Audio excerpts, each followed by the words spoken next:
Super solid కలెక్షన్లతో మొదటి weekend లో mass రచ్చ చేసి టాలీవుడ్ లో రీ రిలీజ్ మూవీస్ లో రికార్డులను క్రియేట్ చేసిన Tollywood super star Mahesh Babu Khaleja cinema Tollywood తరపున అనేక రికార్డులను సృష్టించగా ఇప్పుడు వర్కింగ్ డేస్ లోకి అడుగుపెట్టిన ఈ సినిమా ఇప్పటికే రికార్డుల రచ్చ చేయగా ఇక మీదట వచ్చేవన్నీ బోనస్ అనే చెప్పాలి. ఇక సినిమా 4వ రోజు వర్కింగ్ డే లో పర్వాలేదనిపించే రేంజ్ లో హోల్డ్ ను చూపించగా మొత్తం మీద 26 లక్షల రేంజ్ లో గ్రాస్ ను అందుకుంది ఈ సినిమా. వరల్డ్ వైడ్ గా మరో 2 లక్షల రేంజ్ లో గ్రాస్ అందుకోగా ఓవరాల్ గా 4వ రోజున వరల్డ్ వైడ్ గా 28 లక్షల రేంజ్ లో గ్రాస్ మార్క్ ను వసూలు చేసిన ఈ సినిమా టోటల్ గా 4 రోజులు పూర్తయిన తర్వాత వరల్డ్ వైడ్ గా సాధించిన కలెక్షన్లను గమనిస్తే నైజాంలో 5.16 కోట్లు, సీడెడ్ లో 56 లక్షలు, ఆంధ్రాలో 2.74 కోట్ల రేంజ్ లో గ్రాస్ అందుకోగా తెలుగు రాష్ట్రాలలో మొత్తం మీద 8.46 కోట్ల రేంజ్ లో గ్రాస్ ను వసూలు చేసింది. కర్ణాటక, రెస్ట్ ఆఫ్ ఇండియాలలో 71 లక్షల రేంజ్ లో గ్రాస్ ను, ఓవర్సీస్ లో 1.21 కోట్ల రేంజ్ లో గ్రాస్ ను అందుకున్న ఈ సినిమా వరల్డ్ వైడ్ గా 10.38 కోట్ల రేంజ్ లో గ్రాస్ మార్క్ ను అందుకుంది. ఓవరాల్ గా ప్రీవియస్ రీ రిలీజ్ రికార్డును సొంతం చేసుకున్న మురారి సినిమాతో పోల్చితే ఆల్మోస్ట్ 1.5 కోట్ల రేంజ్ లో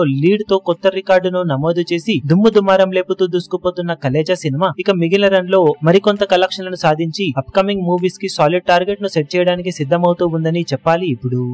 ఈ వీడియో మీకు నచ్చినట్లయితే లైక్ చేయండి, షేర్ చేయండి, ఛానల్ ను సబ్స్క్రైబ్ చేయడం మాత్రం మరవకండి. ఏ చిన్న అప్డేట్ ను మిస్ అవ్వకూడదు అనుకుంటే బెల్ ఐకాన్ ను ప్రెస్ చేయండి.